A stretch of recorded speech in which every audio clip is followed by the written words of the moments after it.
কোরআন শরীফ অটুট সংবিধান চিরন্তর নির্ভুল তুলনাময় অতুলনীয় কিতাব হইতে আয়াতে কারিমা তেলাওয়াত করেছি। মহান আল্লাহ ইরশাদ করেন, ওমা আতাকুমুর রাসূলু ফাখুযুহু ওমা নাহাকুম আনহু ফান্তাহু।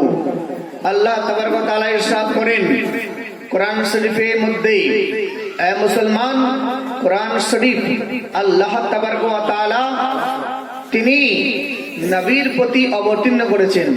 এ মুসলমান, কোরআন শরীফ আল্লাহ নবীর উপরে অবতীর্ণ করার পূর্বে বিশ্ব রাসূলকে আল্লাহ জিবরাইলের দ্বারা, জিবরাইলের আপনার বহনকারী হিসাবে জিবরাইলকে আল্লাহ তাবারক ওয়া তাআলা বলে, যাও জিবরাইল এই কোরআন নবীর নিকটে পৌঁছে দাও।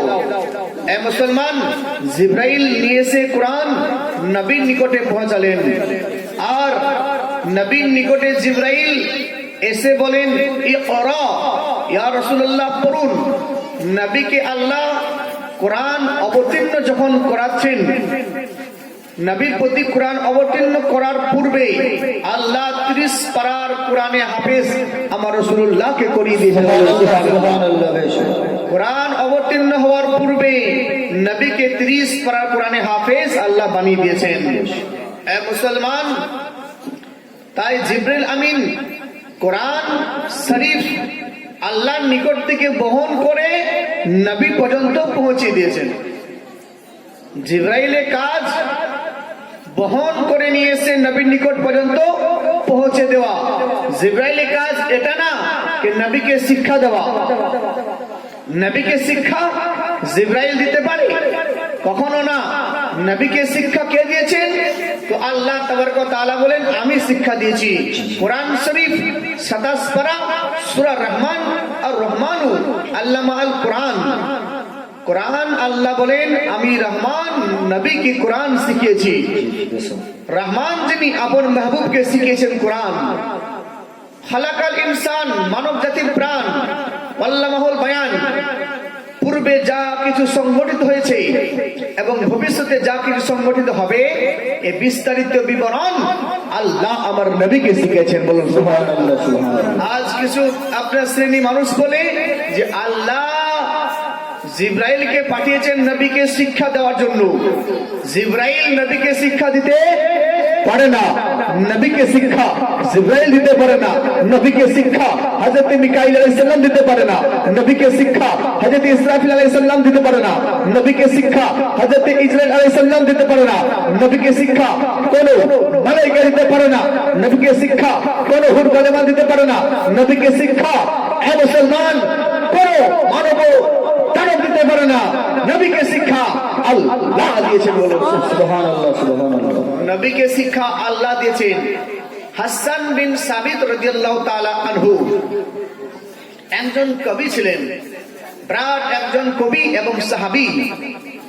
তিনি একটা শের রচনা করেন, ইয়া রাসূলুল্লাহ, ইয়া হাবিবাল্লাহ, নবীর মতন সৌন্দর্য পৃথিবীতে আর কেউ আছে? কথা কন না কেন? নবীর মতো সৌন্দর্য আর কেউ নেই। নবীর মতো সৌন্দর্য, নবীর সৌন্দর্য ব্যাপারে হাসান বিন সাবিত বলে, ইয়া রাসূলুল্লাহ, ওয়া হাসানা মিন কালাম লাকাতু আইনি ওয়া আজমালা মিন কালাম তালিবিন নিসা খুলিকতা মুবারাম মিন কুল ঈদিন কাআন্নাকা কাদ খলাকতা কামা তাশা। এই 4 লাইন একটা তিনি ছন্দ কবি কবিতা লিখেছেন। ওয়া হাসানা মিন কালাম তারাকাতু আইনি, या रसूल अल्लाह, आप जैसे गुड लुक, ब्यूटीफुल, हैंडसम मेरे आंखों ने कभी किसी को देखा नहीं। बोलो सुभान अल्लाह, सुभान अल्लाह। या रसूल अल्लाह, वाजमला मिन कलाम तलबिन निसा, आप जैसे गुड लुक, ब्यूटीफुल पर्सन किसी माता ने आज तक जाना नहीं। बोलो सुभान अल्लाह, सुभान अल्लाह। আপনার মতন কোন আপনার মা আজ পর্যন্ত জন্ম দিতে পারেনি। खुलिकता मुबारक मिन कुल ईदिन, या रसूल अल्लाह, आप हर ऐब से पाक हैं। अपनी हर समस्त আপনার গুনাহ থেকে, ভুল থেকে, ত্রুটি থেকে আল্লাহ আপনাকে পবিত্র করেছে। বলুন সুবহানাল্লাহ, সুবহানাল্লাহ। কাআন্নাকা কাদ খালাকতা কামা তাশা, ইয়া রাসূলুল্লাহ, ऐसा पैदा किया गए गोया कि आप जैसा चाह रहे थे। ইয়া রাসূলুল্লাহ, আপনাকে ওই রকম আল্লাহ সৃষ্টি করেছেন যে রকম আল্লাহ আপনি আল্লাহ নিকটে চেয়েছিলেন। আচ্ছা বলুন তো, পাহাড়ি অঞ্চলে মানুষ আপনারে আল্লাহ সৃষ্টি করবে, আপনি আল্লাহকে বলেছিলেন যে আল্লাহ আমাকে এই ধরনের সৃষ্টি করে বলা সম্ভব হবে? সম্ভব নাই। আল্লাহ যেভাবে সৃষ্টি করবে সেভাবে সৃষ্টি। কান টাকা কাত খারাপ কামা তাসা 4 নম্বর লাইন। ইয়া রাসূলুল্লাহ, आप वैसे पैदा किए गए गोया कि आप जैसा चाह रहे थे, আপনি যেভাবে চাইছিলেন সেই রকম আল্লাহ আপনাকে তৌফিক করেছে। বলেন সুবহানাল্লাহ, সুবহানাল্লাহ। এর থেকে বোঝা গেল নবী হচ্ছে সর্বাপেক্ষা উত্তম এবং সুন্দর, ঠিক না বেটি? নবী সব থেকে সুন্দর। এই মুসলমান, এটার বিষয়ে এতরাজ করেছে বৈজ্ঞানিক, এটা বিষয়ে আপনার বৈজ্ঞানিক দ্বিমত দেখা দিয়েছে। বৈজ্ঞানিকরা বলছে না না না, এ হাসান বিন সাবিত, তুমি বললে সমস্ত নবী থেকে সর্বাপেক্ষা সৌন্দর্য হচ্ছে বিশ্ব রাসূল। বৈজ্ঞানিক বলছেন, তৎকালীন মানুষ বলছে, হে সাহাবী হাসান বিন সাবিত, আপনি সাহাবী, আপনি সুন্নি, আপনি নবীর গোলাম। আমরা সুন্নি মুসলমান আপনার বিনা দলিলে সাহাবীর কথা আমরা মেনে নেব, কিন্তু কিছু আপনার সায়েন্টিস্ট আছে, বেধর্মী খ্রিস্টান আছে, তারা মানতে চাইবে না যে নবী সব থেকে সুন্দর। আই উইটনেস চাহিয়ে, হ্যাঁ আপনার কাছে কোন গওয়া আছে, সাক্ষী আছে যে নবী সব থেকে সৌন্দর্য? হাসান বিন সাবিত কে বলছেন, এ হাসান বিন সাবিত, আবার যদি কোন বৈজ্ঞানিক বলে যে হাসান বিন সাবিত, এ হাসান বিন সাবিত, আপনি কি আদম নবীকে দেখেছেন? তো বলছে না। Did you see face to Adam alayhis salam? Reply to no. না আমি দেখিনি। Did you see face to Sis alayhis salam? Reply to no.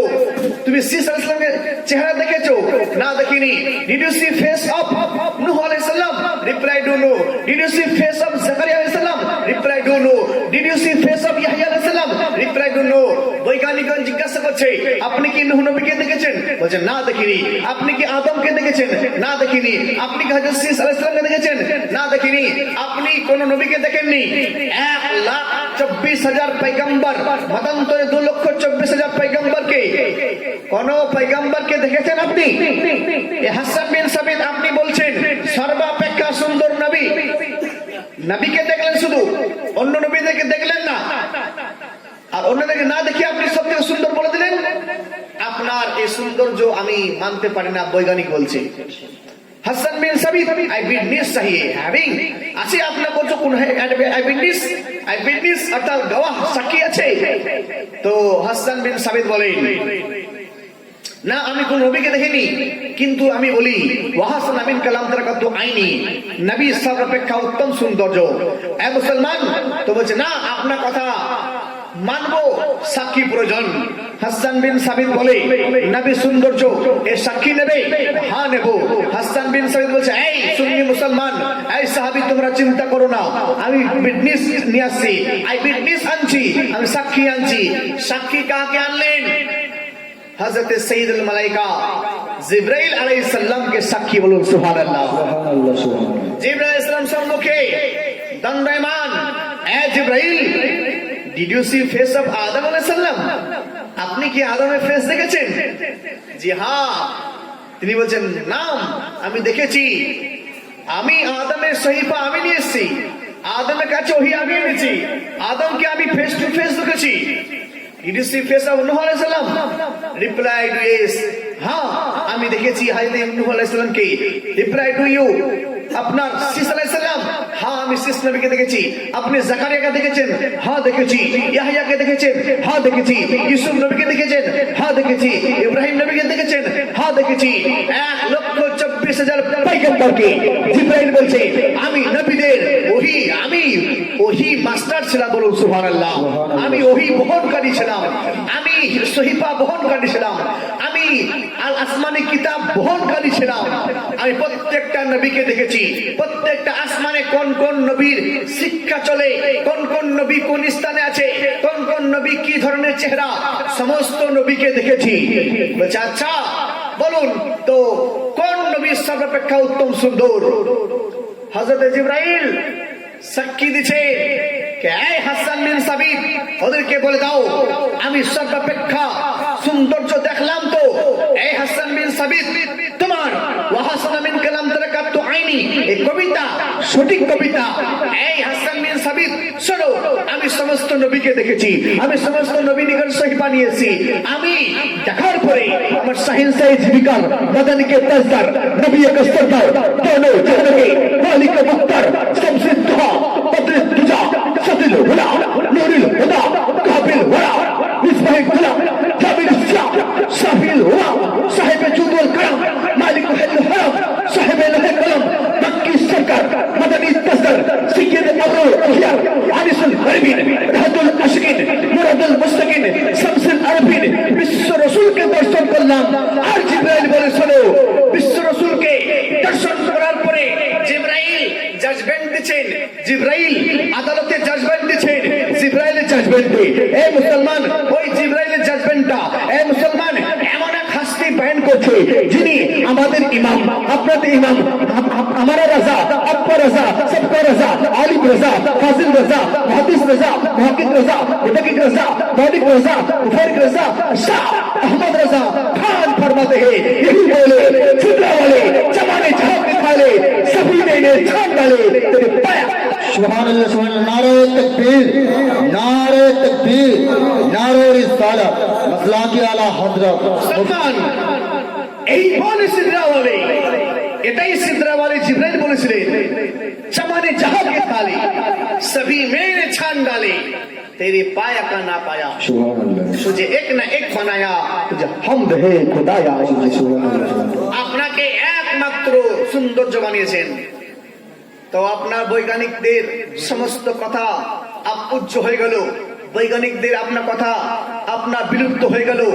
বৈজ্ঞানিকে বলছে তাই তো আমরা মুসলমান আদমকে দেখিনি, আমরা শীষকে দেখিনি। জিবরাইল তুমি সমস্ত নবীকে দেখলেন? হ্যাঁ আমি সমস্ত নবীকে দেখেছি, আমি আসমান দেখেছি, প্রথম আসমান, দ্বিতীয় আসমান, তৃতীয় আসমান, চতুর্থ আসমান, পঞ্চম আসমান, ষষ্ঠ আসমান, সপ্তম আসমান দর্শন করলাম। এবং জিবরাইল বলে আমি জমিনকে উল্টিয়ে পাল্টিয়ে দর্শন করলাম। বলুন সুবহান আল্লাহ, সুবহান আল্লাহ। হে জিবরাইল, আমি জানি যে প্রথম আসমানে মানুষ আছে, এবার আপনার পৃথিবীতে মানুষ আছে। প্রথম আসমান দেখেছেন, ঠিক আছে বুঝতে পারলাম। দ্বিতীয় আসমান, তৃতীয় আসমান, সপ্তম আসমান পর্যন্ত দেখেছেন, বুঝতে পারলাম। আর লৌহ কালাম দেখেছেন, বুঝতে পারলাম। আপনি আবার জমিনকে উল্টি পাল্টিয়ে, জমিনের নিচে কি মানুষ থাকে? যদি মানুষ থাকে তো আপনি তো কোনো বলেননি। তাই জিবরাইল জমিনকে উল্টিয়ে পাল্টিয়ে দেখার কারণ কি? জিবরাইল বলেন শোনো, আজ যখন আপনার 21 সাদি 22 সাদি 20-21 সাদি চলবে, 21 সাদিতে ইউটিউবে ধামাকা চলবে, ফেসবুকে শিক্ষা চলবে, টুইটারে শিক্ষা চলবে, নেটের শিক্ষা চলবে, মুসলমান www এর জারিয়াতে পুরো পৃথিবীর শিক্ষা চলবে। মুসলমান জিবরাইল বলে সেই সময় উতারি পয়দা হবে, উতারি সায়েন্টিস্ট পয়দা হবে, নিউটন সায়েন্টিস্ট পয়দা হবে, জোহরা সায়েন্টিস্ট পয়দা হবে, আইনস্টাইন সায়েন্টিস্ট পয়দা হবে, স্টিফেন সায়েন্টিস্ট পয়দা হবে, নিউটন সায়েন্টিস্ট আসবে, স্টিফেন আসবে, রবার্ট আসবে, এপিজে আবুল কালাম পর্যন্ত 9টা বড় বড় সায়েন্সদার, 9টা বড় বড় বৈজ্ঞানিক, এই বৈজ্ঞানিক যখন তৈরি হবে, এই বৈজ্ঞানিক তৈরি হওয়ার পরে বৈজ্ঞানিক বলবে শোনো তোমাদের নবী থেকে সৌন্দর্য আমাদের ছেলে। কারণ এই নিউটন এই প্লেন বানিয়েছে, এই আইনস্টাইন এই ট্রেন বানিয়েছে, এই রবার্ট এই আপনার রকেট বানিয়েছে। শোনো তোমাদের নবী তো এগুলো বানাতে পারেননি, এগুলো আমাদের বৈজ্ঞানিক বানিয়েছে। তো শোনো আমাদের বৈজ্ঞানিক হচ্ছে সর্বাপেক্ষা উত্তম। বলে নাউজুবিল্লাহ। নবী সুন্দর নয়, বৈজ্ঞানিক সুন্দর।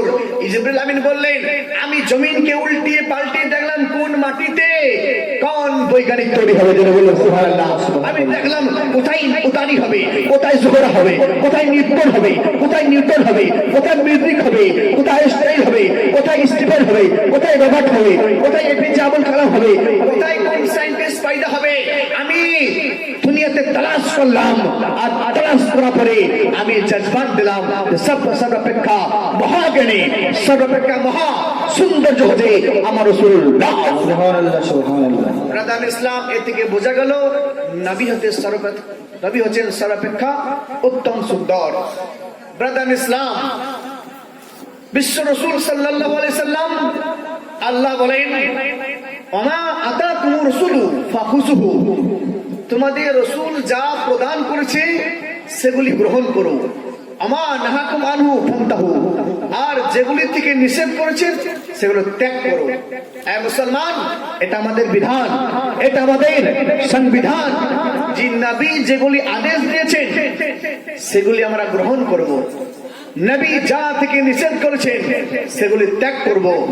এ ব্রাদার ইসলাম, তাহলে বলুন তো, বলছে মাজার তৈরি করা জায়েজ নয়, গুম্বাদ তৈরি করা জায়েজ নয়, মিনার তৈরি করা জায়েজ নয়। মুসলমান, মাজার তৈরি করা বিষয়ে বিশ্ব রাসূল সাল্লাল্লাহু আলাইহি সাল্লাম ঈমান তাজা হয়ে যাবে। একটা সাবজেক্টের উপরে বক্তব্য শেষ করব না, টাইম শেষ করব না একটা সাবজেক্টের উপরে। এই মুসলমান, শেষ রাত্রিতে কিছু আপনার মূল্যবান ওয়াকিয়া শুনে যান। মাজার তৈরি করা বিষয়ে বলছেন না, এ রাসূলুল্লাহ তৈরি করেছেন, কি সাহাবী তৈরি করেছেন, মাজার কেন তৈরি করছো? এ মুসলমান, বুখারী শরীফ হাদিস, কোথা হাদিস বলুন না? बुखारी शरीफ। ये बुखारी वही बुखारी जिसको पढ़ के तुम्हें बुखार आता है, प्यार भी आता है। ए मुसलमान, बुखारी पढ़े ताদের বুখার আসে, জ্বর আসে, প্যার আসে না, মোহব্বত আসে না। তো বুখারী শরীফের মধ্যে আপনার হযরতে উমরে ফারুক রাদিয়াল্লাহু তাআলা আনহু, উমরে ফারুক রাদিয়াল্লাহু তাআলা আনহু ইন্তেকাল বরণ করলেন। তার ইন্তেকালে 73 বছর পর, কত বছর? 73 বছর পর এ মুসলমান, নবী পাকের মাজারের ভিতরে, আচ্ছা উমর ফারুকের মাজার কোথায়? নবী পাকের মাজারের ভিতরে। একটা মাজারে আপনার একটা গুম্বাদে 3টে মাজার। এক নম্বর বিশ্ব রাসূলের, তারপরে এখানে নিচে নেমে হযরত আবু বকর সিদ্দিক, তারপরে একটু নিচে নেমে হযরতে উমরে ফারুক। মা আয়েশা রাদিয়াল্লাহু তাআলা আনহা, মা বোনেরা, আজকে আপনাদেরকে তো একটা মাসলা বলবো, নাইটি পরা যাবে কিনা, শাড়ি পরে নামাজ পড়া জায়েজ কিনা, হাতে সিটি গোল্ডের বালা পরা যাবে কিনা। এ মুসলমান, মহিলাদের আপনার লিপস্টিক বিষয়ে কিছু মাসআলা আছে, ইনশাআল্লাহ বয়ান করব। মা আয়েশা রাদিয়াল্লাহু তাআলা আনহা নবীর রওজাতে জিয়ারত করতে যাচ্ছেন, বলুন সুবহানাল্লাহ। মা আয়েশা নবীর কে স্ত্রী অর্ধাঙ্গিনী। মা আয়েশা নবীর নিকটে গেলেন, তখন নিকাব লাগাননি, পর্দা লাগাননি। স্বামীর নিকটে স্ত্রীর পর্দা প্রয়োজন হয় না, স্বামীর নিকটে স্ত্রীর পর্দা প্রয়োজন হয় না। বক্তব্য ভালো করে ক্যাপচার করবেন ব্রাদার ইসলাম। স্বামীর সম্মুখে বোরখা পরার, পর্দা করার কোনো প্রয়োজন, বলুন না, প্রয়োজন নেই। এ মুসলমান, আব্বার নিকটে বেটিকে বোরখা পরার প্রয়োজন আছে না। সাতার ঢাকা থাকলে যথেষ্ট। সাতার কি? মহিলাদের সাতার হচ্ছে মাথার চুল থেকে পায়ের নখ পর্যন্ত। এ মুসলমান, এই সাতার ঢাকা আপনার ফরজ। আর ছেলেদের সাতার নাভির ওপর থেকে হাঁটুর নিচে পর্যন্ত, এটা সাতার ছেলেদের ঢাকা ফরজ। খবরদার এ মুসলমান, খবরদার, হাঁটুর উপরে কাপড় খাবেন না। এ ব্রাদার ইসলাম, এটা একটা নানা নাতির ঘটনা আছে, বলতে গেলে সময় লাগবে, ইনশাআল্লাহ মনে পড়তে বলা যাবে। ব্রাদার ইসলাম, মা আয়েশা নবীর নিকটে জিয়ারত করতে গেলেন, জিয়ারত করে ফিরে এলেন। তখন আবু বকর সিদ্দিকের মাজার ছিল না, তার আব্বা এবং উমর ফারুকের মাজার ছিল না। তারপরে আবু বকর সিদ্দিকের মাজার যখন হলো, মা আয়েশা ফির গেলেন, ফির আপনার দোয়া করলেন, জিয়ারত করে এলেন। তখন আপনার নেকাব ঢেকে যাননি, নেকাব ঢেকে যাননি। তারপরে উমারে ফারুকের মাজার যে হলো, তখন তিনি আর নেকাব খুলে যাননি, তিনি নেকাব থেকে বোরকা পরে গেছে। বলুন সুবহানাল্লাহ। কেন কেন বাপের সম্মুখে এ মুসলমান বোরকা পর্যন্ত নাই, ঠিক আছে, পিতার সম্মুখে স্বামীর সম্মুখে বোরকা প্রয়োজন নাই, ঠিক আছে, কিন্তু উমারে ফারুকের মাজার যে হলো, বোরকা কেন? বলছেন উনি পর পুরুষ, তার জন্য বোরকা। বলুন সুবহানাল্লাহ। এ মুসলমান, তো বলছে না, উনার তো ইন্তিকাল করে গেছেন, মাজারে আছেন, তো বোরকা প্রয়োজন নেই, মুখ ঢাকার প্রয়োজন নেই। বলছেন না, ওমরে ফারুক মরেনি, জীবিত। বলুন সুবহানাল্লাহ। এনারা জীবিত আছে, এই জন্য তিনি বোরকা পরছেন। বলুন সুবহানাল্লাহ। তাহলে বোঝা গেল মা আয়েশার আকীদা যে সাহাবীগণ জীবিত। এ ব্রাদার ইসলাম, তো উমরে ফারুকের মাজার তৈরি করা হলো 73 বছর। 73 বছর পর উমরে ফারুক রাদিয়াল্লাহু তাআলা আনহুর ব্রাদার ইসলাম মাজারটা আপনার একটু ভেঙে পড়ে গেল। ভেঙে গেল 73 বছর পর, নরম হয়ে যাওয়ার সে পাথরগুলো খসে খসে পড়ে গিয়েছিল। দেওয়াল পড়ে যাওয়ার কারণে একটু খোদাই শুরু করলেন, যে ভালো করে আমরা মাজারটা তৈরি করবো। বলুন সুবহানাল্লাহ। কার যুগে?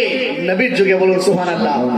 এই মুসলমান, তো নবী বলছেন মানা আলাইহি ওয়াস সাহাবী, যে আমার ও সাহাবার পথ অনুসরণ করে চললো, সে হচ্ছে জান্নাতি। বলুন সুবহানাল্লাহ সুবহানাল্লাহ। সাহাবীর মত যে মানবে জান্নাতি, নবীর মত যে মানবে জান্নাতি।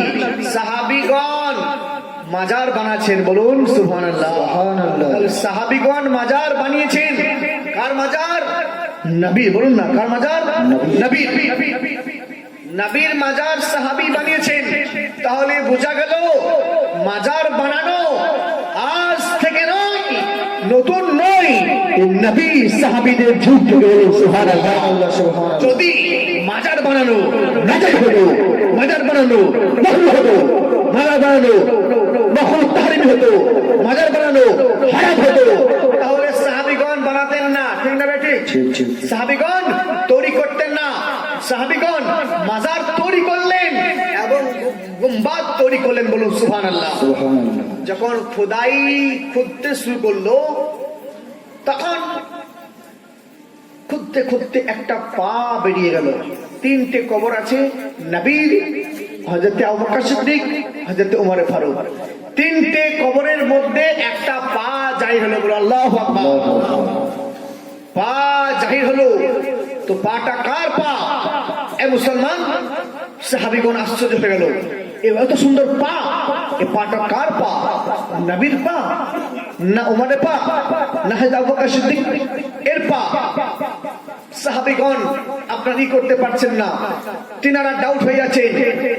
73 বছর পর যে পা বের হলো, ওই পায়ে সাহাবী বলেন, যেই পায়ে হাত দিচ্ছি, হাত দেওয়ার সঙ্গে সঙ্গে মনে হচ্ছে এর চামড়া খসে পড়ে যায় না, এ হাড় আপনার খসে যায় না, এ আপনার নরম হয়ে যায় না, চামড়া টানচিত লাগছে, জিন্দো কো পা নজর আতা है। সুবহানাল্লাহ। লাগছে জিন্দার পা। ক বছর পর? এক সাদি 73 বছর পর, 73 বছর পর যে পা নাযিল হলো, সাহাবীকে জিজ্ঞাসা করছে, এ কার পা, এ কার পা, এ কার পা? মানুষ আপনা আশ্চর্য, কে বলছে নবীর পা, কে বলছে আবু বকর পা, কে বলছে উমর ফারুক পা। কাকে ডাকবেন? এ পা চিনবে কে? ডাকো মা আয়েশাকে। বলুন সুবহানাল্লাহ। সুবহানাল্লাহ। 3টে মাজার আছে। মা আয়েশার স্বামী নবী, ওনার আব্বা আবু বকর সিদ্দিক, তারপর পুরুষ হয় উমর ফারুক। এইবার তিনি স্বামীর পা স্ত্রী চিনবে না? অবশ্যই চিনবে। যদি স্বামীর পা চিনতে পারে, তাহলে বলবে এটা নবীর পা।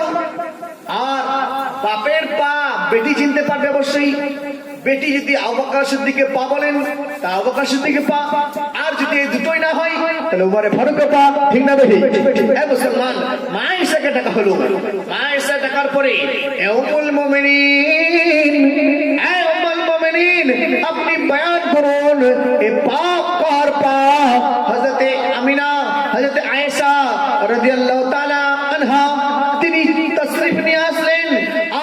তিনি পা দর্শন করেন।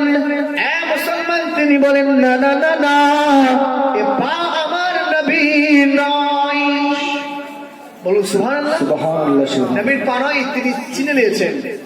তিনি বলছেন দ্বিতীয়বারে 73 বছর হয়ে গেল, না না না, এটা আমার আব্বুর পা না।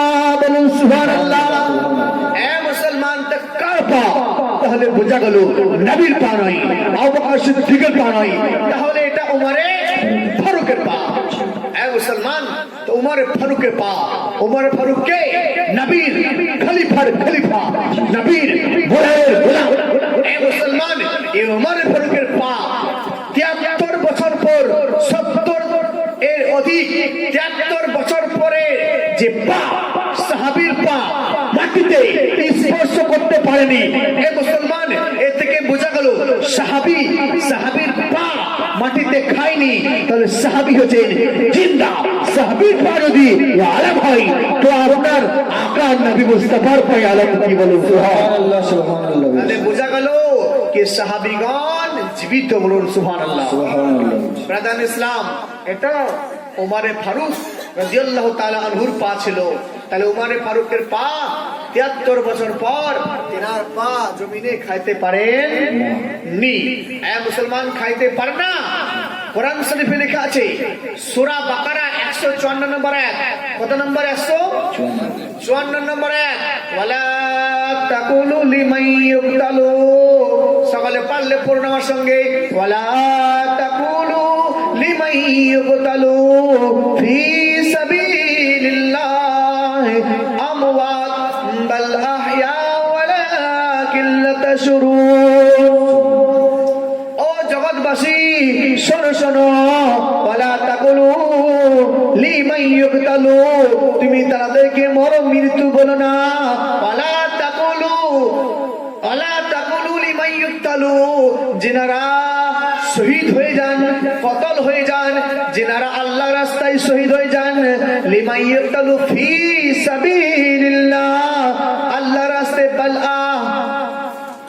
বরং তেনাদেরকে জীবিত, তেনাদেরকে মৃত্যু বলো না, তেনারা জীবিত রয়েছেন। ওয়ালাকিন লা তাশউরুন, তোমাদের সেই হোশ নেই। এ মুসলমান, তাহলে বোঝা গেল আল্লাহর রাস্তায় যারা শহীদ হন, তেনাদেরকে মৃত্যু বলা যাবে না। লালচাঁদ শাহ বাবা, ইনি ইন্তেকাল করেছেন। কি করেছেন? ইন্তেকাল মানে স্থান পরিবর্তন করা। ইন্তেকাল মানে চেঞ্জ, ইন্তেকাল মানে পরিবর্তন, ইন্তেকাল মানে মৃত্যু নয়। তাহলে বোঝা গেল আল্লাহর ওলিগণ মৃত্যু হয় না, আল্লাহর ওলিগণ জীবিত। সিফা শরীফে লেখা আছে আল আম্বিয়া আইয়ুন ইউসাল্লিনা ফি কবরিহিম, নবীগণ কবরে জীবিত, সাল্লুনা নামাজ পড়ে, হজ্জুনা হজ করে, সুমনা রোজা রাখেন। এ মুসলমান, নবীগণ কবরের মধ্যে, এ মুসলমান নামাজ পড়েন, কবরের মধ্যে রোজাও রাখেন, কবরের মধ্যে হজ করেন, কবর থেকে ইবাদত করেন, কবরে আল্লাহ খাদ্য দেয়। বলেন সুবহানাল্লাহ। তাহলে বোঝা গেল নবীগণ কবরে জীবিত খাদ্য দেওয়া হয়, আল্লাহর ওলিগণ জীবিত। এ মুসলমান, গাউসে পাক রাদিয়াল্লাহু তাআলা আনহুর কয়েকটা ওয়াকি আমি টাটকা নিয়ে ইনশাআল্লাহ আপনাদেরকে শুনিয়ে আমি বিদায় নেব। এ মুসলমান, বিদায় নেওয়ার পূর্বে কয়েক আল্লাহর ওলির ইনশাআল্লাহ বয়ান করব, আল্লাহর ওলির বয়ান। এ মুসলমান, এক আল্লাহর ওলি, তার নাম হচ্ছে শামসুদ্দিন। বলুন সুবহানাল্লাহ। সুবহানাল্লাহ। সুবহানাল্লাহ। শামসুদ্দিন রহমাতুল্লাহ তাআলা আলাইহি, তিনি ইন্তিকাল বরণ করেছেন। ইন্তিকাল করেছেন বরণ, তার ইন্তিকাল কিবার? মঙ্গলবার। কথা শুনুন করবেন, মঙ্গলবার ইন্তিকাল। তিনি মঙ্গলবার ইন্তিকাল করার পরে তার লাশ আপনার খাটলিতে রাখা হয়েছে, আর তিনি যাচ্ছেন রাস্তায়, তেনার খাটলির উপরে তেনার লাশ। মঙ্গলবার ইন্তিকাল কার? পীর সাহেবের। একটা বুড়ি মেয়ে বলছে, মহিলা একধারে বৃদ্ধা মহিলা বুড়ি বলছে, সে মুসলিম নয়, সে হিন্দু। বলছে এই লাশ কার যাচ্ছে? বলছে লাশ পীর সাহেবের। বলুন সুবহানাল্লাহ। বুড়ি বৃদ্ধা মহিলা বলতেছে যে এটা পীর সাহেবের লাশ। পীর সাহেবের লাশ পীর সাহেব মারা গেছেন মঙ্গল के दिन যদি পীর সাহেব হতো अगर पीर साहब होता तो